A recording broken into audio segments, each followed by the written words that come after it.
Merasa seorang diri atau hancur hati atau Anda stres atau Anda putus asa. Selama kita hidup, pasti ada masalah. Jangan menyerah, masalah boleh datang, tetapi jangan biarkan masalah menghancurkan kehidupan Anda. Karena itu, saksikan New Life Setiap hari Jumat jam 11 malam, hanya di stasiun kesayangan kita. hanya di Batam TV. New Life.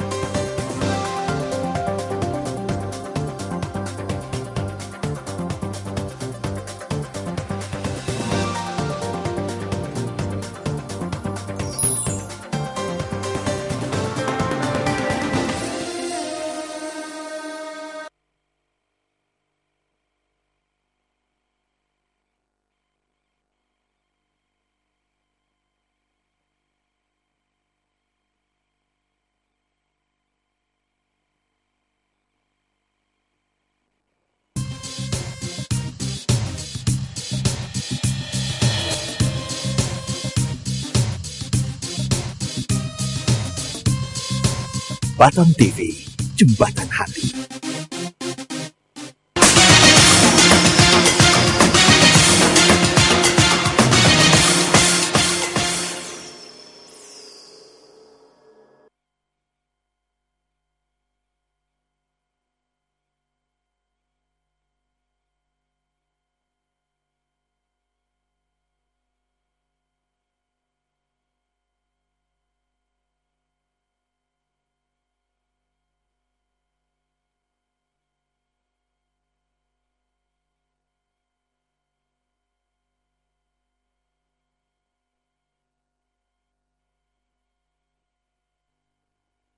Apakah Anda merasa seorang diri Atau hancur hati atau Anda stres atau Anda putus asa.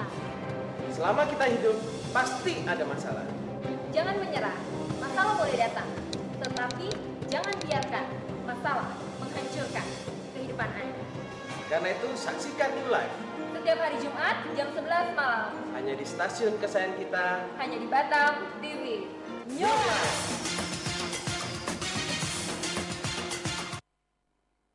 apakah Anda merasa seorang diri Atau hancur hati atau Anda stres atau Anda putus asa. Selama kita hidup, pasti ada masalah.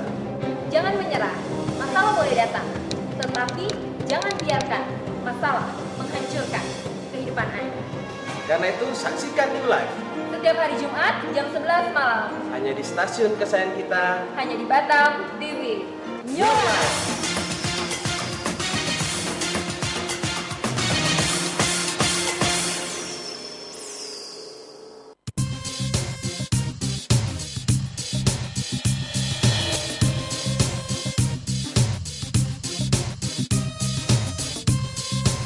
Batam TV, Jembatan Hati.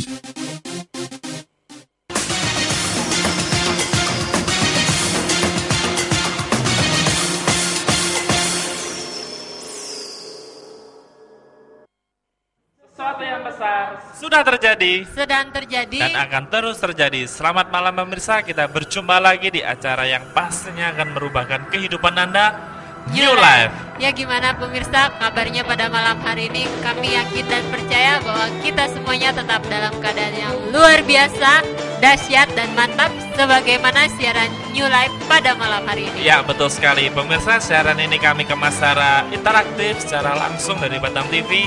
Pemirsa bisa menghubungi kami melalui SMS di 0819 081 74 kali 1. Tentunya apapun yang sedang Anda pergumulkan dalam kehidupan pemirsa yang ada di rumah, mungkin sedang mengalami galau mungkin ya, atau betul. sedang pada malam hari ini Anda merasa sedang barusan putus cinta. Bukan secara kebetulan Anda menyaksikan siaran ini karena malam hari ini memang spesial, kita akan membahas soal percintaan ya.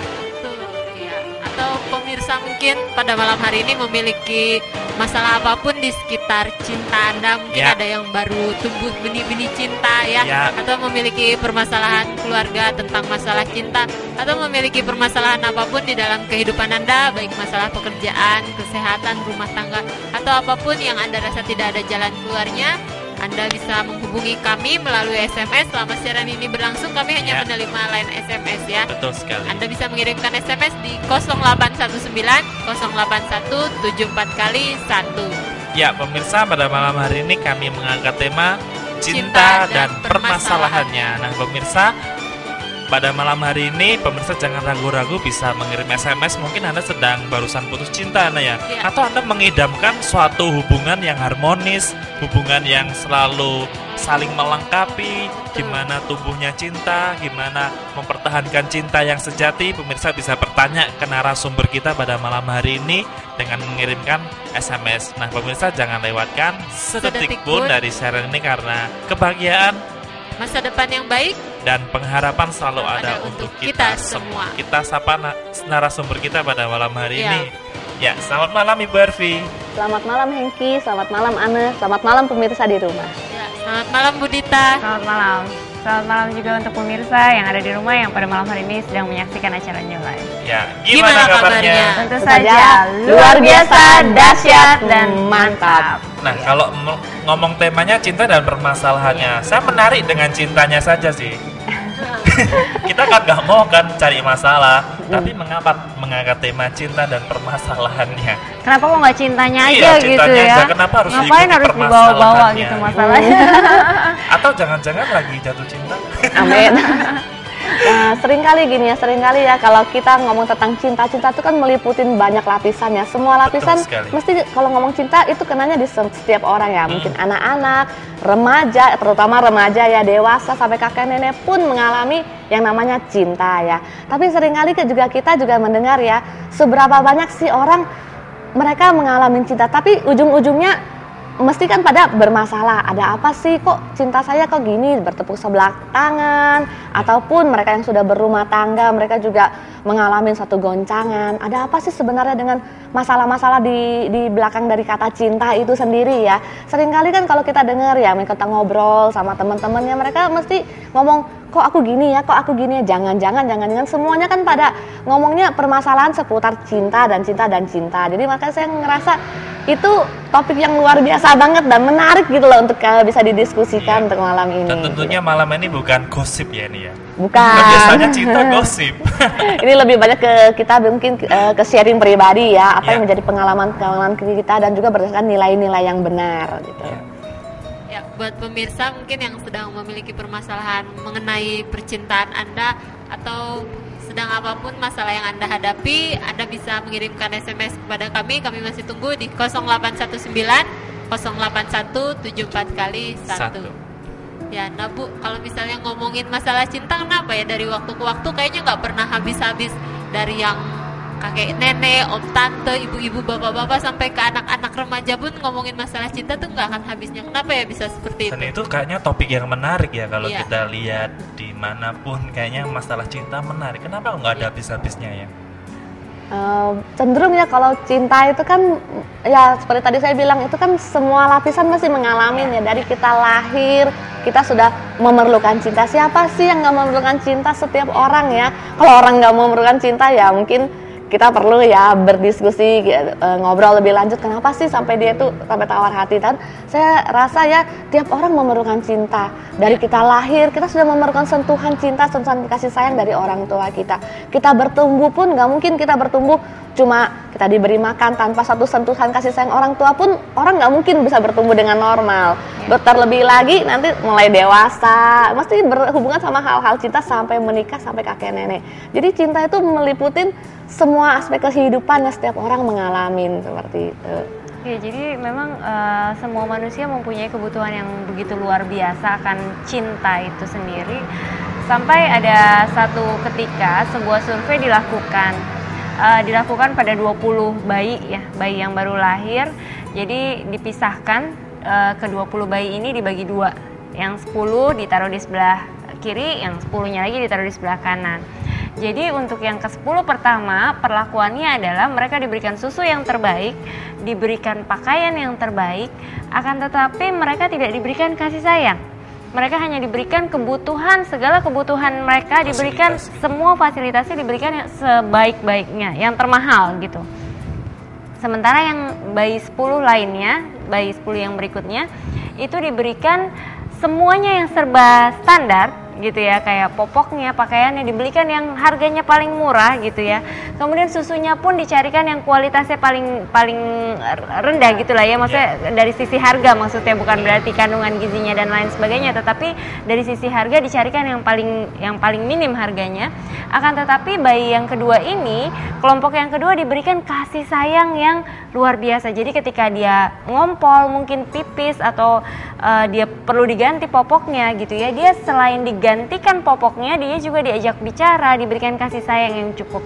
Ternyata dari hasil penelitian dari kedua kelompok bayi ini dibuktikan bahwa bayi yang pertama itu meskipun diberikan segala sesuatu yang terbaik, diberikan segala sesuatu yang maksimal, tetapi akhirnya lama-kelamaan bayi ini justru semakin lama semakin kurus, dan apabila penelitian ini dilanjutkan, hasilnya adalah bayi ini bisa meninggal. Sementara bayi yang satunya yang dibesarkan dengan mungkin secara kebutuhan seperti susu dan pakaiannya itu kualitasnya, maksudnya harganya lebih murah, akan tetapi karena mereka memiliki kasih sayang, bayi ini jadi lebih ceria, jadi lebih sehat dan lebih fit gitu kondisinya. Makanya dari situ kelihatan bahwa memang manusia ini memang punya kebutuhan yang begitu luar biasa akan cinta. Seperti itu. Jadi memang topik tentang cinta ini nggak ada matinya gitu, bisa dibilang nggak ada habisnya gitu kalau mau diomongin. Karena apa? Semua orang butuh cinta, anak-anak butuh cinta, sampai bahkan kakek-kakek, nenek-nenek pun butuh cinta, butuh kasih sayang, seperti itu. Nah, kalau ngomong cinta sebenarnya untuk para cewek-cewek pasti lebih semangat karena saya cowok sendiri. Wah, cowok masa nggak butuh cinta? Saya mau tanya ya soal cinta. Nah, katanya cinta itu buta. Nah, itu apa sih pengertiannya kalau orang bisa ngomong cinta itu buta? Berarti dia ngalamin cinta itu buta, nabrak-nabrak. Nah, gimana tentang istilah itu di umum di luar sana? Cinta itu apakah benar buta? Cinta itu sendiri sebenarnya sih tidak ada istilahnya cinta itu buta ya. Karena apa? Cinta itu melibatkan seluruh panca indera kita. Kita tidak hanya bisa melihat dari sisi penampilan orang yang kita cintai, kita juga bahkan bisa menggunakan seluruh panca indera kita. Maksudnya kita bisa merasakan gitu loh, apakah orang yang kita cintai ini benar-benar orang yang baik atau tidak gitu. Melibatkan bahkan intelijensia kita pun juga ikut terlibat di dalamnya. Jadi tidak hanya bicara soal masalah emosional saja, tetapi dalam segi aspek kita sebenarnya bisa melihat gitu. Makanya kalau orang zaman dulu bilang kan, perhatikan bibit, bebet, dan bobotnya gitu.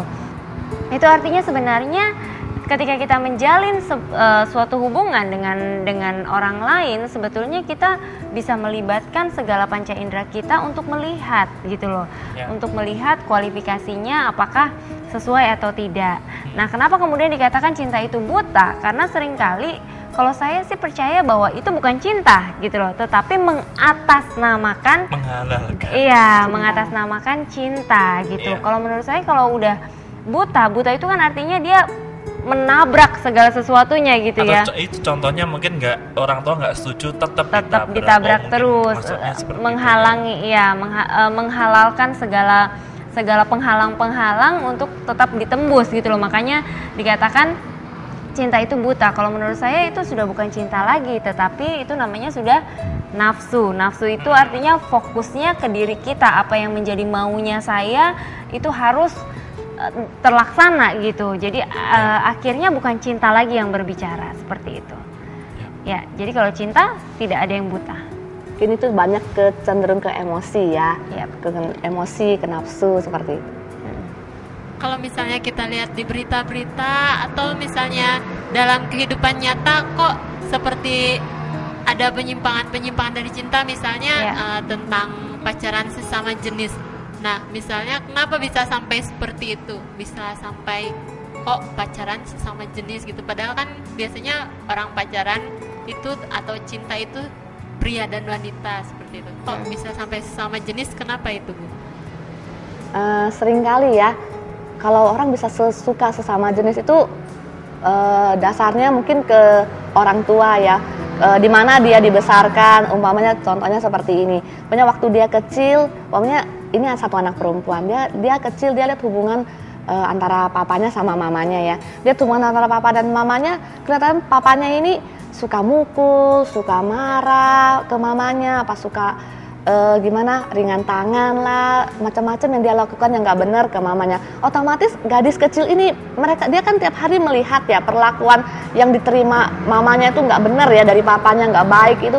Jadi dia otomatis dia ini trauma, dia kan takut ya, kok cowok kok seperti itu ya, kok ternyata cowok yang dalam benaknya itu cowok itu kok jahat ya, kok nggak baik seperti itu. Otomatis dia jadi mau deket sama cowok kan dia takut, karena yang dia dalam pikirannya dia cowok itu apa yang dia lakukan itu nggak baik kelakuannya. Jadi dia mau deket itu dia sudah mikir, jangan-jangan nih cowok ini seperti papa saya. Itu kalau cewek aja. Jadi akhirnya dia malah dia malah ngerasa dia lebih aman deket sama cewek gitu loh.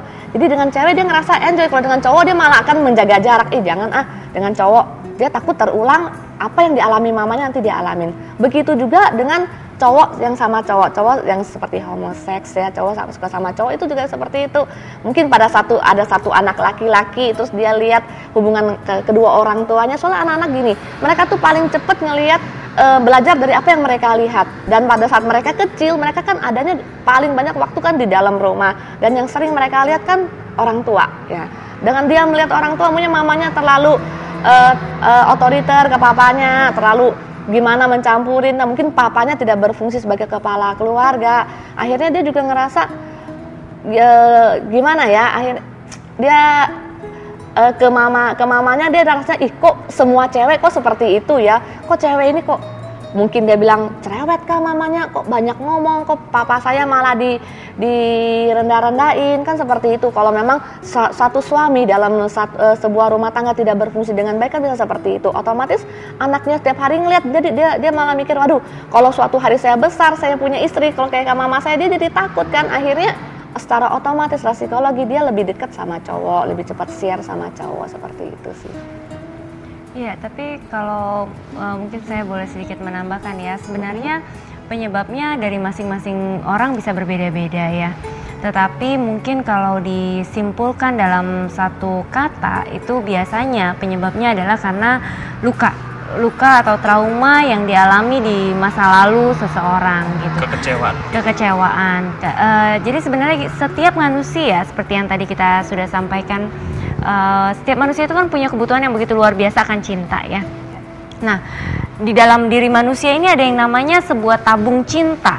Sebuah tabung cinta ini, kalau tabung cinta ini tidak terpenuhi, maka akibatnya dia akan mencari cinta itu supaya bisa terisi tabung cintanya ini.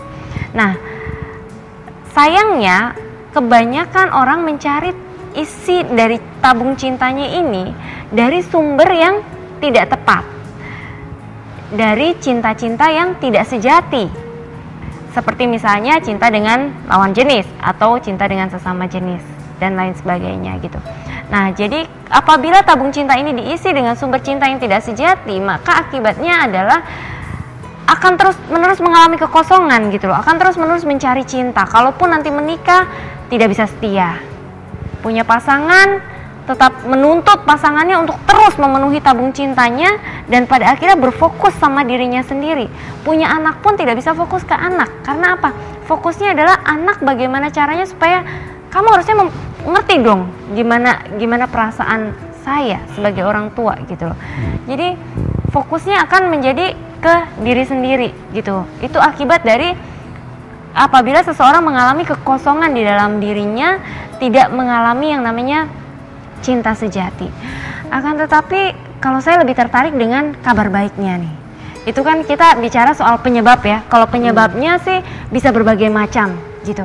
Tetapi kalau saya sangat percaya satu hal, bahwa apapun penyebabnya, Apapun penyebabnya, mau itu karena luka hati, mau itu karena masa lalu, mau itu karena pengalaman di penolakan, pelecehan dari masa lalu dan lain sebagainya. Apapun penyebabnya, saya hanya percaya bahwa tidak pernah ada kata terlambat untuk sebuah perubahan. Untuk pemirsa yang saat ini secara kebetulan menyaksikan acara ini pada malam hari ini, saya percaya bahwa tidak ada yang terjadi secara kebetulan. Ketika Anda menyaksikan acara ini dan Anda melihat dan Anda ada keinginan di dalam diri Anda, saya mengalami cinta yang tidak semestinya saya alami.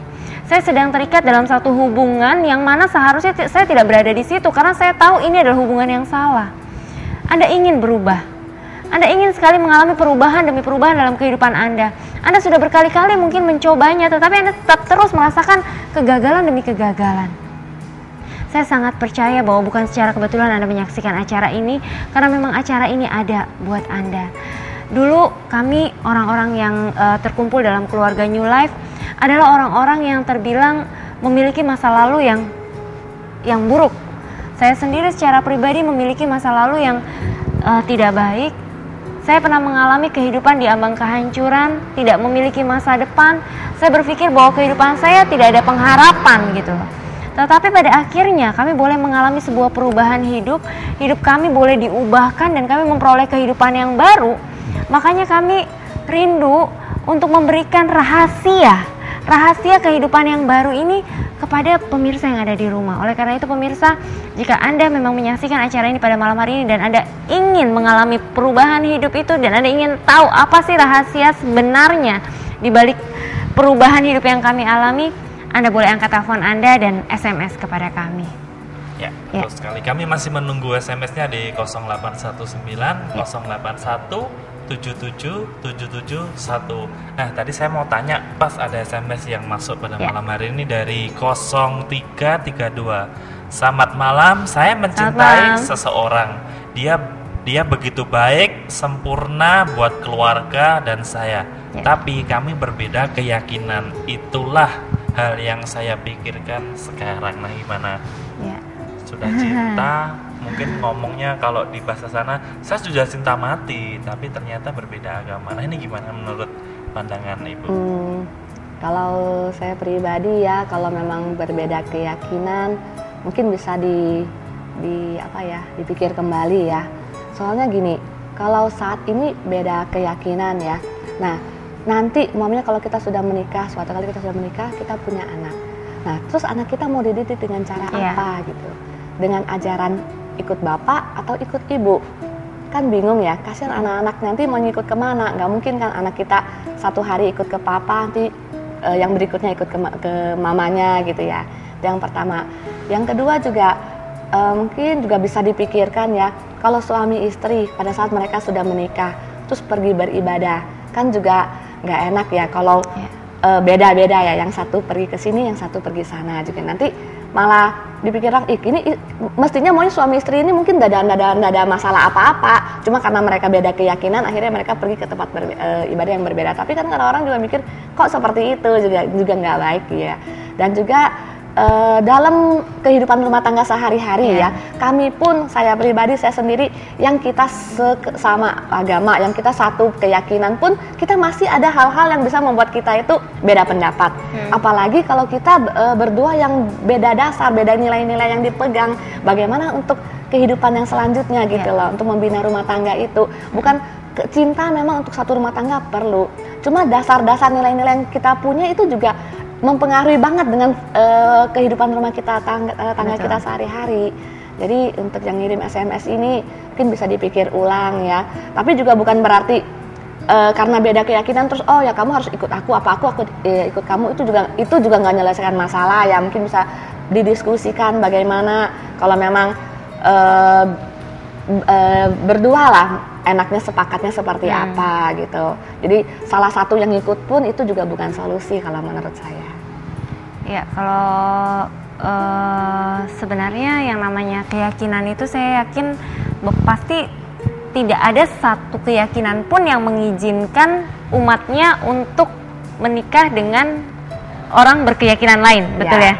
Gitu. Jadi di sana jelas bahwa masing-masing agama ingin setiap umatnya menikah dengan yang satu keyakinan gitu. Kayak menghancurkan. Iya. Jadi juga tadi benar sekali yang Bu Ervi katakan, kalau nanti anaknya kemudian mau dibawa kemana, terus nanti kalau misalnya kita bicara kemungkinan terburuknya ya Bu ya, namanya rumah tangga itu kan tidak selalu adem ayem, mulus-mulus gitu ya. Kepala mungkin boleh sama hitam, rambut boleh sama hitam, tetapi apa yang ada di pikiran masing-masing orang ini kan bisa beda-beda.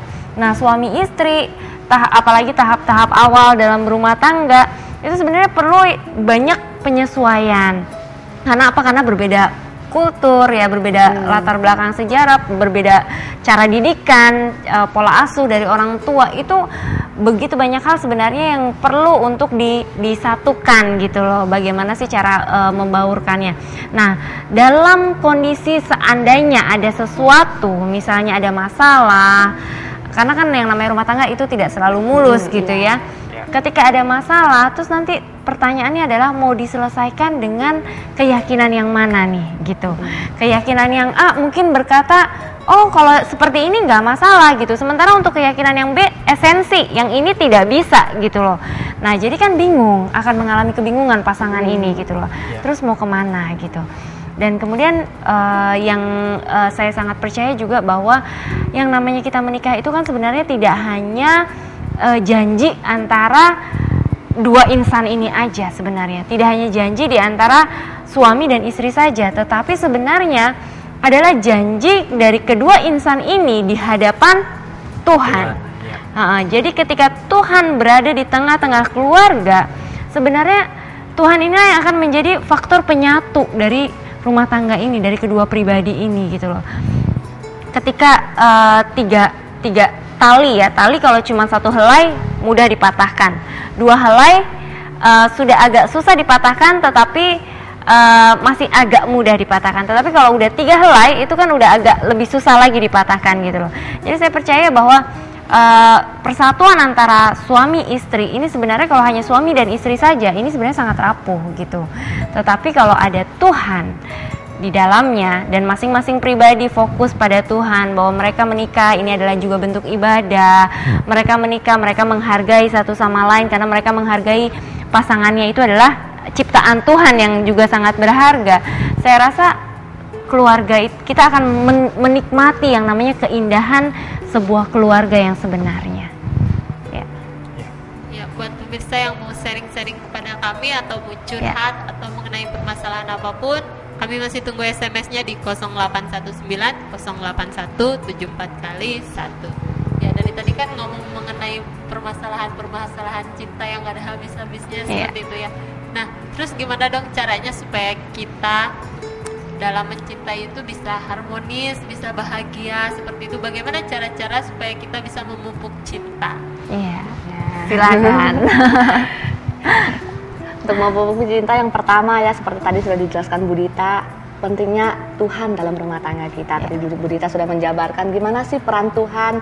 Kalau suami istri aja mungkin nggak kuat ya, tapi dengan adanya Tuhan itu yang akan mempererat ya. Itu penting banget dengan adanya Tuhan dalam rumah tangga. Semuanya ya, meskipun kita ada masalah apa, semuanya saya rasa semuanya bisa beres dengan baik gitu loh, dengan cara yang benar, dengan hikmat yang benar. Yang pertama adanya Tuhan dalam keluarga. Yang kedua bisa gini, kita kenalin karakter pasangan kita.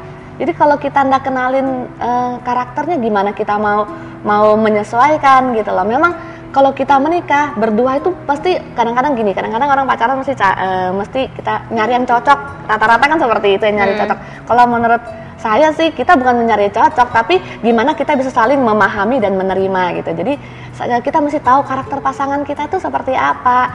Dan umpamanya dia pemarah, kita bisa terima enggak? Kalau kita bisa terima itu nggak masalah gitu. Kita tahu dia dan juga kita bisa nerima, it's okay dalam keluarga, dan itu akan memupuk cinta kita. Kita nggak akan menuntut dia harus gini. Dan juga perlu juga bahasa kasih ya. Mungkin kita perlu tahu pasangan kita itu senengnya tuh diapain sih. maunya kalau pas maunya budita senangnya maunya dibelai kah, atau ada yang senangnya dikasih hadiah, kan ada bahasa-bahasa kasih ya, senang diberi hadiah, senang dibelai, apa Dipuji. ada juga dipuji bisa, terus di apa waktu-waktu yang berkesan kan macam. Jadi kita kenalin pasangan kita tuh sukanya diapain sih. Nah dari sana kita bisa ya, maunya pasangan kita pinginnya nih ditemenin kalau makan, ya udah kita sebagai istri kita temenin pada saat makan. Itu juga kelihatannya hal yang kecil ya, tapi itu memupuk cinta. Betul. Nah gitu. Dan juga yang berikutnya mungkin bisa juga kelebihan dan kekurangan kita pasti bisa menerima kelebihan kekurangan. Jadi bukan cuma kelebihan pasangan yang kita bisa terima, tapi kekurangan juga kita mesti bisa terima gitu loh. Jangan minta baiknya aja, tapi yang jelek-jeleknya pun kita mesti bisa menerima. Ya, seperti itu. Terus yang itu juga kita mesti ada prioritas ya dalam keluarga. Jadi di dalam keluarga itu yang pertama yang kita prioritaskan tuh Tuhan. Yang pertama Tuhan, yang kedua momennya kalau saya sebagai istri, suami. Setelah suami baru anak-anak, baru yang berikutnya. Seringkali kan orang gini, sudah menikah bilang, aduh suami nantilah saya ngurusin anak-anak dulu. Seringkali seperti itu. Mestinya prioritas tuh ada. Jadi kadang-kadang suami ini bilang ini, aduh ini kok istri saya ngurusin anak-anak ya. Jadi suaminya malah nggak terurusin seperti itu. Kadang-kadang kita ibu-ibu, nantilah kamu udah besar lah, bisa ngurus sendiri lah nih, anak-anak yang masih kecil nih perlu diurus seperti itu. Jadi kayak gitulah cara-cara yang bisa dilakukan untuk kita bisa memupuk cinta. Dan yang tak kalah penting juga komunikasi, komunikasi antar pasangan. Jadi jangan dikira apa ya, maunya suami pengen apa atau istri pengen apa, saling ngomong lah. Aku maunya kamu gimana, kamu maunya aku gimana. Jangan cuma diam dikira maunya suami saya dia pinginnya ditemenin nih waktu makan, tapi dia diam aja nggak ngomong. Saya kan banyak kerja, saya sibuk-sibuk lah di dapur. Dan saya bukan seperti orang yang sakti ya, yang tahu oh ya suami saya pengen ditemenin, maunya seperti. Jadi perlu dikomunikasi lah, apa sih yang kamu pengen. Jadi kita bisa sama-sama saling mengisi, jadi nggak ada misunderstanding antara pasangan. Kalau saya contohnya misalnya kan orangnya agak pendiam, mungkin kan nanti kalau udah menikah harus banyak ngomong gitu ya sama suami gitu. Enggak lah, kita tampil apa adanya ya, lebih baik ya. Dan kalau saya rasa meskipun orang itu pendiam, kalau bisa sama suami mesti karena sudah biasa ya, sudah curhat pasti bisa lah ngobrol-ngobrol. Mungkin dia sama orang lain dia nggak bisa terbuka, tapi sama suami dimana kita setiap hari bareng, bukan setiap hari, untuk sampai selanjutnya sampai tua pun kita bareng, kita pasti bisa menceritakan semua. Itu udah otomatis ya Bu ya. Gitu. Nggak sariawan kan maksudnya. Diam itu masna. Anda panas dalam? Lagi ngomongin gigimu jadi masna ngomong. Nah ini spesial karena dia ada pemirsa yang kirim SMS sampai 10, jadi saya harus bacakan. Terima kasih buat yang mengirim SMS dari 4708. Terima kasih buat kesabarannya. Gak sabar ini karena 10 SMS dia. Dari 4708, selamat malam Nyulef. Aku Ya, Yudi di Jodoh. Aku pengen tanya, aku punya cewek, hubungan kita cukup baik. Ya.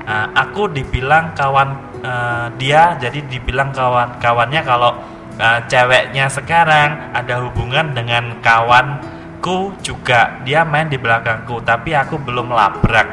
Gimana aku menyikapinya? Nah, gimana dari Yudi? Ya, untuk Yudi yang ada di Jodoh ya. Ya. Yudi kalau menurut saya sih sederhana ya Yudi ya. Kalau dia masih berpacaran saja sudah nggak setia sama Yudi ya.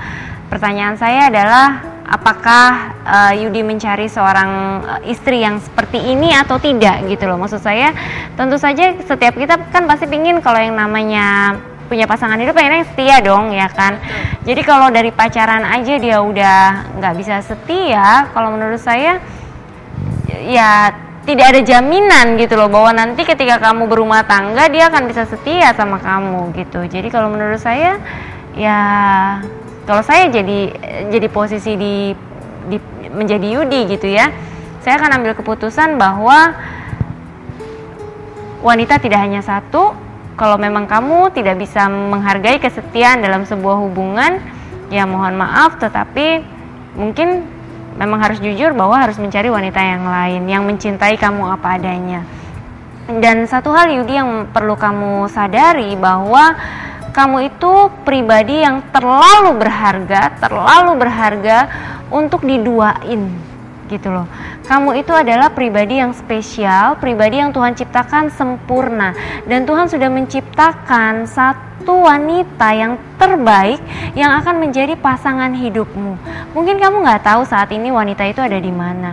Mungkin kamu belum tahu pasti gitu loh, yang mana orangnya. Atau jangan-jangan temennya bisa aja bohong, kan nggak tahu dari SMS-nya kan kata temennya ceweknya bermain di belakangnya. Ya, itu kebenarannya mungkin perlu dicari, perlu dicari juga kebenarannya seperti apa. Tetapi kalau memang itu sudah terbukti benar, menurut saya ya mungkin memang tidak perlu dilanjutkan kembali. Dan kamu harus menyadari, yang terpenting dari Yudinya secara pribadi harus menyadari bahwa kamu adalah pribadi yang spesial, kamu pribadi yang berharga di mata Tuhan. Tuhan sudah menyediakan buat kamu pasangan hidup yang terbaik, yang setia sama kamu, yang menerima kamu apa adanya, yang akan menemani kamu sepanjang sisa umur kehidupan kamu. Jadi jangan merelakan dirimu, maksudnya jangan mengkerdilkan dirimu dengan ya sudah terima aja gitu loh, karena memang hanya dia yang mau sama saya gitu. Jangan sampai punya pandangan yang seperti itu. Kemudian yang kedua tadi sempat ada dikatakan pengen melabrak gitu ya. Kalau menurut saya mungkin ada cara yang jauh lebih sopan ya daripada melabrak. Mungkin ya dikomunikasikan dengan baik, ditanyakan, dibangun komunikasi yang baik gitu. Ketemu aja, bikin pertemuan dengan teman kamu dan juga dengan pacar kamu, ditemukan semuanya gitu. Supaya jelas posisinya seperti apa, duduk permasalahannya seperti apa gitu. Jadi nggak perlu melabrak. Perbincangan kita makin hangat saja, tapi kita harus break sejenak untuk menyaksikan pesan perubahan yang satu ini. Tetaplah bersama kami pemirsa, dan kami masih tunggu SMS-nya di 0819 081 74 kali 1. Ya, tetaplah bersama.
Ya, terima kasih pemirsa karena Anda masih tetap setia bersama kami. Kami masih menunggu SMS-nya di 0819 081 77 771. Nah, ada SMS dari 0698. Selamat malam Batam TV yang terhormat. Selamat malam. Ini ada usulan. Kalau bisa cara new live Batam TV jangan narasumber dan hostnya saja yang bicara. Tapi biarkan, maksudnya pemirsa juga mau menelepon, tapi telepon interaktif gitu. Ya, interaktif ya. Kami melayani telepon setelah acara ini berlangsung. Pemirsa bisa menelepon langsung dengan narasumber kita, ataupun pemirsa bisa langsung bertemu dengan narasumber kita. Semua layanan yang diberikan New Life free, gratis dan cuma-cuma. Pemirsa mau curhat, mau konsultasi, mau atau ketemu langsung bisa ya. Mau ketemu langsung bisa. Dan memang selama kami siaran kami hanya menerima SMS. Tapi terima kasih buat usulan dan masukan ya. Ya, masukan dari pemirsa yang ada di rumah. Ya. Nah, kita langsung ke SMS yang sudah masuk pada malam hari ini. Dari 1090. Selamat malam, saya Sanjaya. Selamat malam, Sanjaya. Saya mau cerita. Saya pernah tunangan tapi gagal karena kedua orang tuanya nggak setuju. Gimana nih Kak? Aku Harus ngelanjutin. harus ngelanjutin, tapi cewekku sayang sama aku pun juga sayang sama dia. Nah, gimana? Orang tua nggak setuju Gimana tapi ini? saling menyayangi. Gimana Bu yang punya pengalaman tidak disetujui orang tua? Punya pengalaman hidup loh, jadi keinget masa muda. Bukannya sekarang masih muda. Jadi ya pada saat itu, waktu dulu ya, pada saat saya pacaran terus nggak disetujuin, saya ngerasa nih orang tua ini nggak ngerti. Saya pikir nggak ngerti nih kalau kami ini saling cinta nih, masa sih kamu kok nggak ngerti, kita sudah saling cinta kok dilarang. Dulu saya seperti itu saya pikir. Tapi pada saat sekarang itu, saya sebagai orang tua, saya juga punya anak, saya baru tahu kenapa sih orang tua saya dulu melarang. Mereka kan banyak faktor-faktor kenapa sih mereka nggak setuju. Memang waktu saya pacaran, waktu itu usia juga masih maksudnya belum, masih sekolah ya, masih SMA, itu kan juga riskan ya. Berapa lama nih Ibu pacaran? Pada saat saya pacaran sama suami saya 11,5 tahun. Luar biasa dahsyat. Jadi saya pacaran 11,5 tahun, jadi saya pacaran mulai SMA ya. Jadi sebentar mungkin saya cerita pengalaman saya sedikit ya. Itu, jadi waktu itu saya mikirnya dari sisi saya, orang tua saya tuh nggak mau mengerti posisi saya cinta, kenapa sih kamu ngelarang, kita nggak ada salah apa-apa kok. Tapi pada saat saya sekarang sebagai orang tua, saya tahu kenapa sih orang tua saya waktu itu ngelarang. Karena waktu itu saya masih sekolah. Jadi kalau dengan pacaran, otomatis studi kan bisa terganggu juga. Nah belum lagi kalau sekolah kan riskan ya. Kalau terjadi hal-hal yang tidak kita inginkan ya, itu kan riskan banget gitu loh. Kan sayang sekolah yang nggak bisa lanjut dan hal-hal yang lain yang tidak kita duga sama sekali. Dimana pada saat itu saya juga nggak mikir ya. Nah yang ketiga juga, waktu itu terus emangnya mau langsung merit kan nggak mungkin, sekolah belum selesai langsung merit. Nah seperti itu. Dan pada saat itu saya ya memang waktu itu saya nekat ya, saya terjang aja. Dan pada saat itu, pada saat saya mulai kuliah tetap nggak disetujuin, saya tetap jalan terus gitu. Tapi pada saat saya mulai kuliah, ada satu pembina rohani saya yang kasih saya banyak nilai-nilai, dan di sana saya tahu kalau orang tua itu wakil Tuhan kita di dunia gitu loh. Orang tua mesti nggak pernah orang tua itu memiliki rencana yang nggak baik buat yang orang jelek tua. buat anaknya. Dia pasti mempunyai rencana yang paling baik. Dia pingin anaknya tuh bahagia, itu idaman setiap orang tua.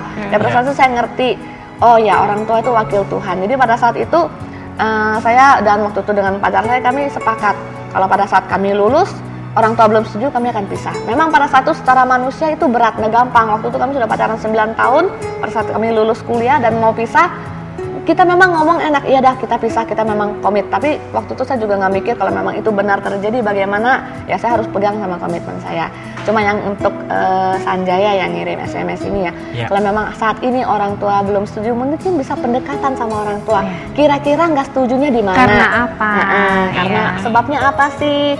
Mungkin ada karena cewek ini kok sifatnya seperti ini lah. Mungkin kan orang tua mesti ceritakan kenapa. Kalau kita tanya, kita lihat sikonnya pas orang tuanya lagi mood, lagi enak diajak ngobrol, kita tanyalah apa sih yang membuat kamu kok nggak setuju dengan cewek saya. Kalau dia utarakan, Sanjaya bisa lah ngomong sama cewek ini. Kalau bukan hal-hal yang terlalu dasar ya, hal-hal yang cuma sifat, sikap, mungkin bisa didiskusikan gitu. Oh mungkin orang tua saya suka, mamanya, oh cewek ini kok suka jalan-jalan, tapi kok rasanya nggak begitu bisa masak. Kan orang tua bisa sukanya kalau anak yang laki-lakinya kalau punya istri sukanya bisa masak gitu. Ya mungkin bisa didiskusikan sama yang ceweknya, ayo belajar masak gitu. Kan nggak ada ruginya gitu belajarnya. Dulu pun saya juga seperti itu. Pada saat saya tahu, mertua saya tahu saya ini nggak suka masuk di dapur, terus waktu itu langsung suami saya bilang, kamu belajarlah masak minimal. Pada saat mertua saya masak-masak, saya bisa bantu gitu loh, meskipun cuma bantu dikit-dikit, tapi kan bisa menyenangkan hati calon mertua.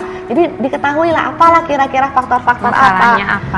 Dan saya percaya ya, kalau kita diskusikan dengan baik, mestilah bisa lah orang tua. Tapi kalau pas sampai pada akhirnya pun orang tua sampai tidak setuju, coba kita pertimbangkan lagi. Karena orang tua itu dia pasti punya suatu rencana yang indah, suatu pandangan yang baik untuk anaknya. Jadi calon mertuanya dirayu terus ya. Dikasih upeti. Cuma kalau alasannya karena perbedaan keyakinan, saya rasa ya kita tetap juga harus belajar untuk menyadari ya, karena bagaimanapun kalau menurut saya, kalau alasan seseorang berpindah keyakinan hanya karena mau menikah, karena pasangannya, karena alasan mengikuti pasangan, itu akan sangat rapuh sekali karena itu bukan dasar yang kuat gitu loh. Karena kita kan mau membangun rumah tangga nih, ibarat kata kita lagi mau membangun sebuah menara yang indah ya kan, sebuah menara yang bagus, yang indah. Nah, semakin tinggi menaranya kan semakin indah gitu, semakin megah gitu. Itu kan yang kita idam-idamkan gitu loh. Sebenarnya kita mengharapkan semua rumah tangga itu yang ideal, yang bahagia gitu kan, yang harmonis ya, dari berbagai macam segi semuanya bagus lah, ekonomi dan berbagai macam aspek pengennya semuanya yang terbaik gitu. Tetapi tinggi atau rendahnya sebuah bangunan yang bisa dibangun itu ditentukan oleh satu hal penting, yaitu fondasinya. Kuat atau tidaknya fondasinya ini menentukan bagus atau tidaknya, kuat atau tidaknya kualitas bangunan yang akan kita bangun nantinya gitu. Nah, kalau fondasi kita dalam membangun sebuah rumah tangga itu tidak kuat, nah saya mengatakan keyakinan atau agama itu adalah sebuah fondasi, ibarat sebuah fondasi gitu loh. Kalau kita punya pemahaman yang benar tentang Tuhan, kita punya nilai-nilai yang benar tentang Tuhan, agama, nilai-nilai agama yang benar yang kita pegang, maka itu kita sedang membangun fondasi yang kuat sebenarnya untuk sebuah rumah tangga kita, seperti itu. Nah ini Sanjaya SMS juga nggak setujunya karena aku orang yang nggak punya Kak. Oh, kalau karena perbedaan masalah status sosial ya, status sisasi sosial. Sekarang lagi gaul kan, 29 my age ya. Dan status sisasi sosial. Ya, kalau perbedaannya karena masalah ekonomi, saya yakin dan percaya bahwa sebenarnya ini tidak harus menjadi faktor penghalang ya.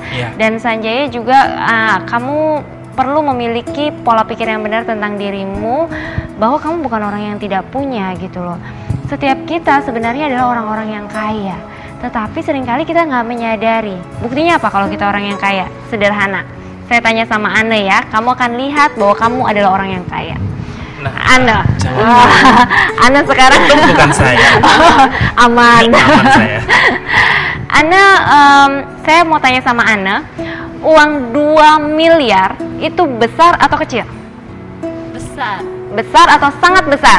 Sangat besar. Sangat besar. Uang 2 miliar itu sangat besar. Apabila kamu punya uang 2 miliar sekarang, maka kamu termasuk orang yang kaya, betul ya? Ya. 2 miliar. Oke. Untuk 2 miliar, saya mau tuker tangan kamu. Cuma ini aja. Pergelangannya aja. Dari sini sampai ke 5 jarimu ini. Bersedia atau tidak? Tangan Hengki dong. Tangan Anne tadi kan. Hengki lagi res dia. Punya uang tapi cacat enggak mau. Kasih Lana 2 miliar. Kan masih punya tangan sebelah Lana. Kalau 2 tangannya lengkap masih bisa kerja mencapai segitu gitu 2 miliar. Tapi kalau dikasih tuker tangan enggak mau lah. Betul sekali. Tanpa kita sadari sebenarnya kita punya modal yang jauh lebih besar dari 2 miliar.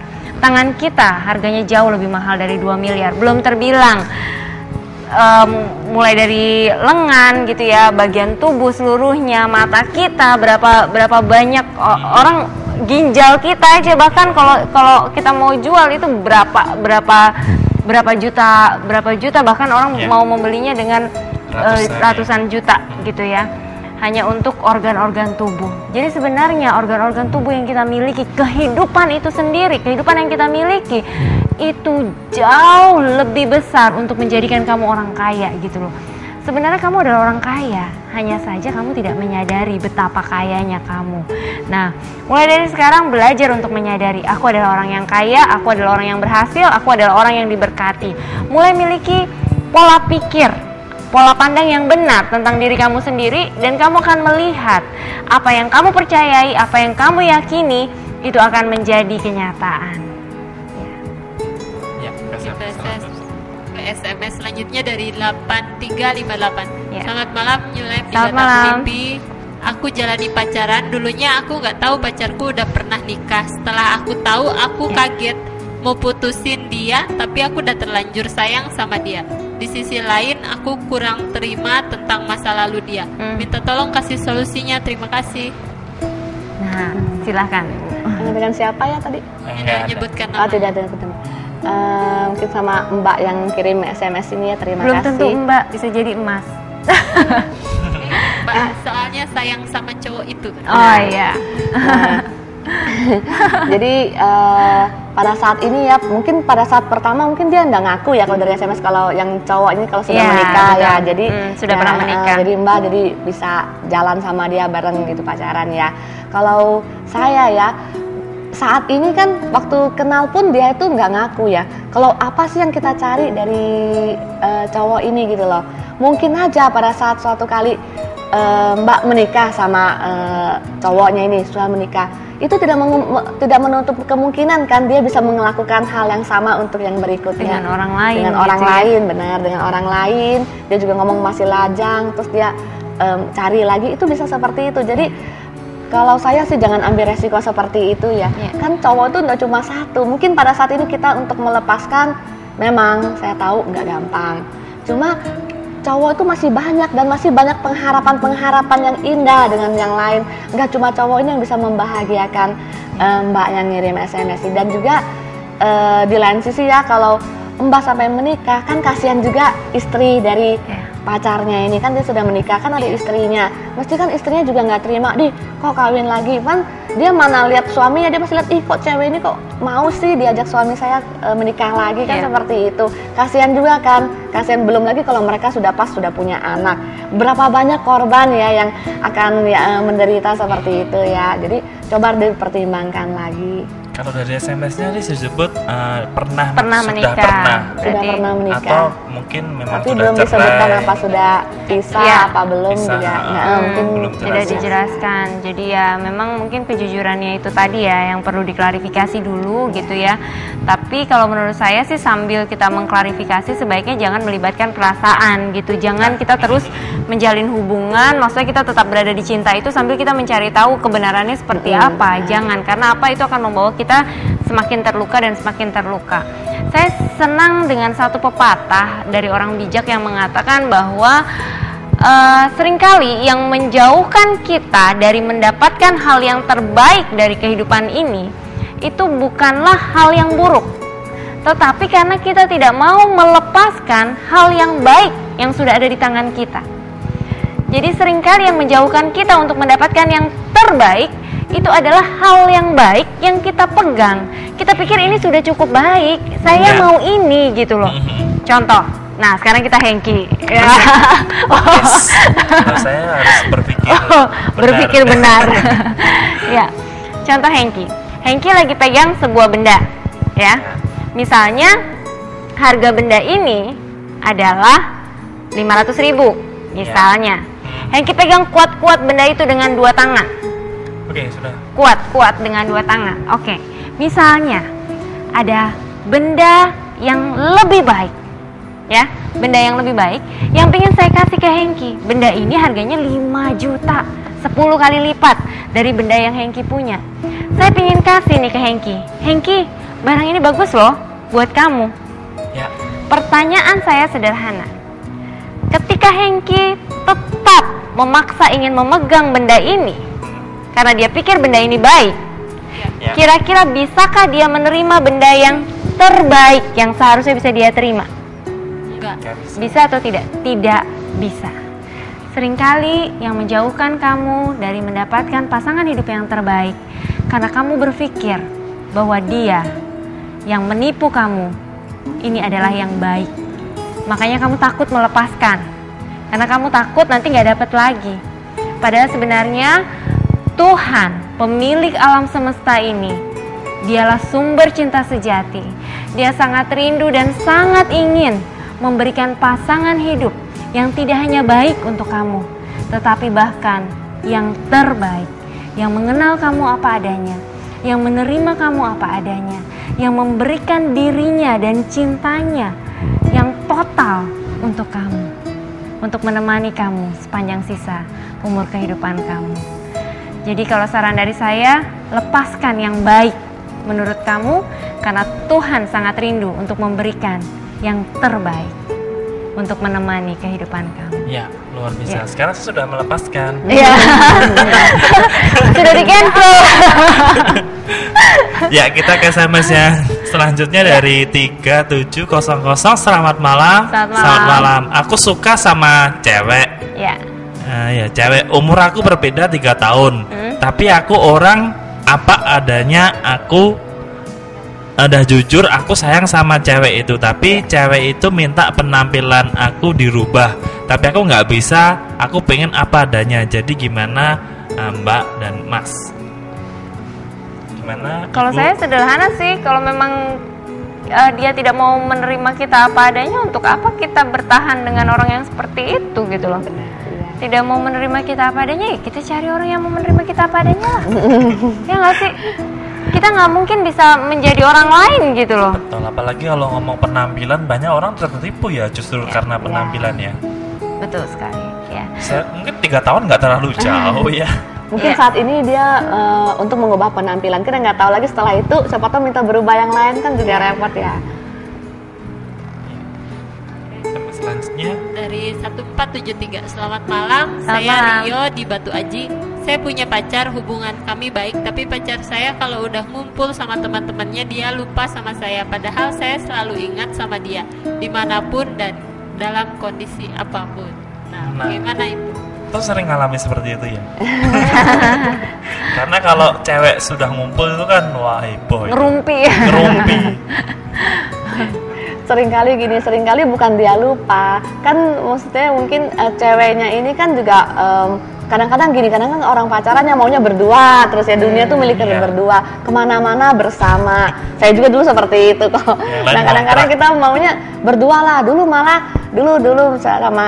sekarang suami saya, dulu saya malah nggak boleh bergaul sama orang lain, maunya sama dia, kemana dia nganter, kemana-mana mau ngapa-ngapain ya saya disuruh bareng. Padahal kadang-kadang kita kan masih perlu ya ngobrol sama teman, cuma cerita-cerita lah, jalan ya. Tapi memang sih nggak bisa sebebas kalau kita masih single ya. Kita mesti atur waktu.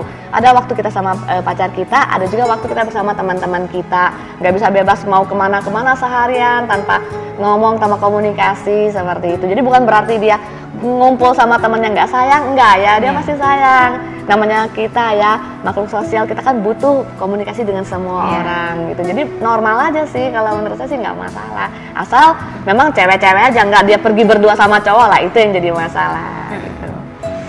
Ya, saling pengertian ya. Iya, karena nggak mungkin juga kemana-mana berdua terus ya. Kan perlu saling bersosialisasi juga. Betul. Ini ada SMS bagus sekali walaupun di luar tema.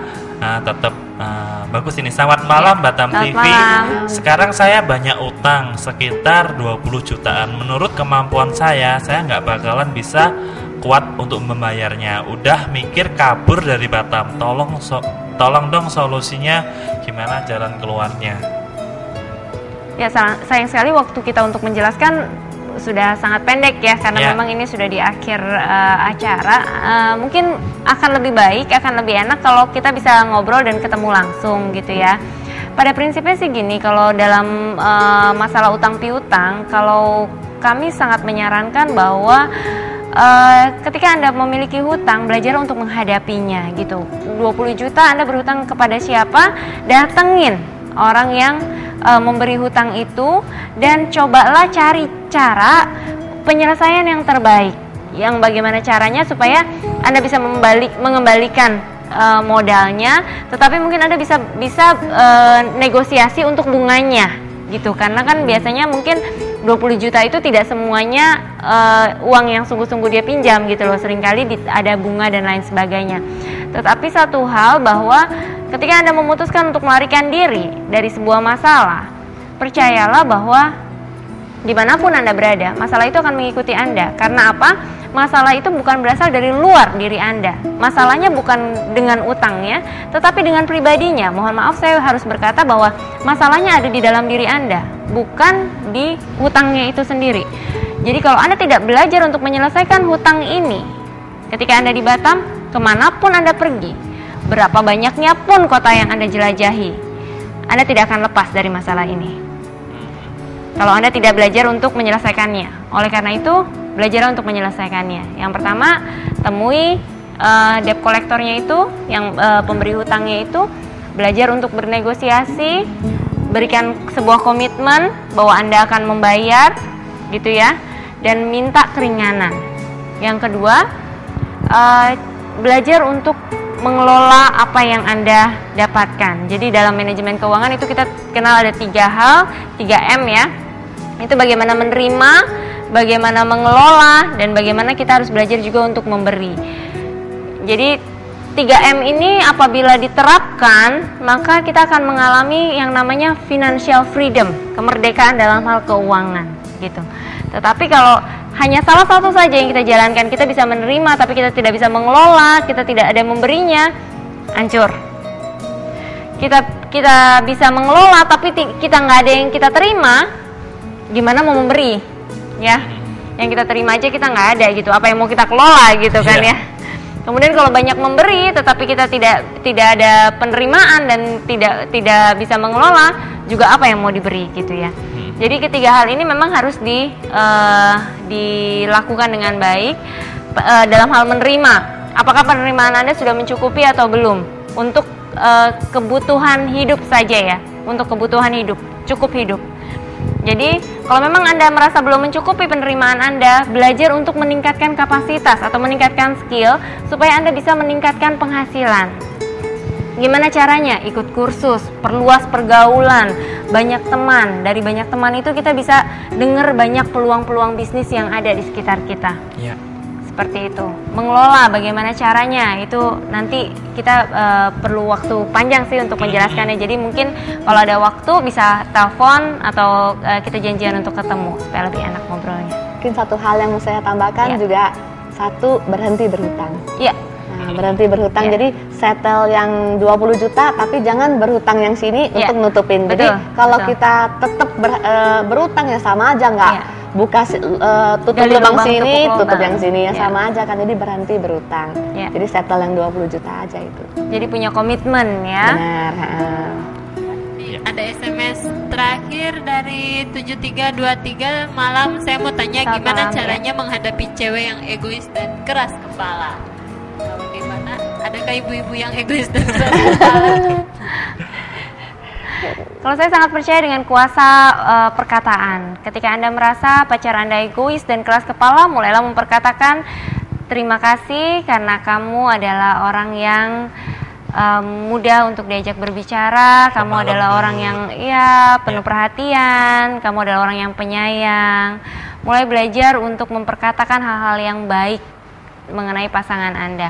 Dulu saya orang yang bisa dikatakan selfish, memikirkan diri sendiri, egois gitu ya. Tetapi yang merubah saya adalah perkataan dari suami saya. Walaupun menurut saya adalah pribadi yang kurang sempurna, banyak kelemahan, banyak kekurangan.